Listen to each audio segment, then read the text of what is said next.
एक अमीर बुढ़िया की आंखों की रोशनी चली गई। वह एक वैद्य के पास गई और उसे अपना इलाज करने के लिए कहा। मुझे तुमसे क्या मिलेगा? वैद्यराज, मेरे पास बहुत कुछ है, आप चिंता न करें। अगर मेरी आंखें ठीक हो गई तो मैं आपको उचित इनाम दूंगी, परंतु यदि मुझे दिखाई नहीं दिया तो मैं आपको कुछ नहीं दूंगी। ठीक है, मुझे मंजूर है। मैं कल से आपके घर आकर इलाज शुरू कर दूंगा। वैद्य ने इलाज तो शुरू किया, परंतु उसके घर पड़े अच्छे साजो सामान से उसमें लालच आ गया। बुढ़िया को दिखता तो था नहीं, उसने घर से एक एक कर सारा सामान चुरा लिया।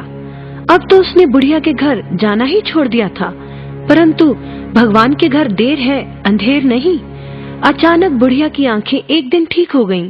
उसने पिछवाड़े में दबा हुआ धन निकाला और फिर उसी तरह बढ़िया जिंदगी जीने लगी। वैद्य ने तो समझा था बुढ़िया का सारा धन जेवर व लूट चुका था, अब उसके पास बचा ही क्या होगा। परंतु जब उसने उसी तरह उसकी पुरानी शानो शौकत देखी तो राज दरबार में उसकी शिकायत कर दी। राज दरबार में बुढ़िया ने माना, मैंने कहा था कि मेरी आंखें ठीक हो गई तो मैं वैद्यराज को इनाम दूंगी, परंतु मुझे तो कुछ दिखाई ही नहीं दिया, तो इनाम का।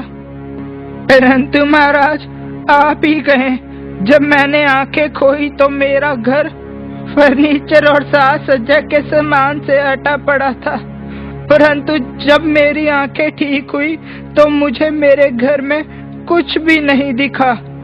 जब मुझे कुछ भी नहीं दिखा, यहाँ तक कि एक बर्तन भी नहीं दिखाई दिया, तो ये कैसे कह सकते हैं कि मेरी आंखें ठीक हो गई हैं?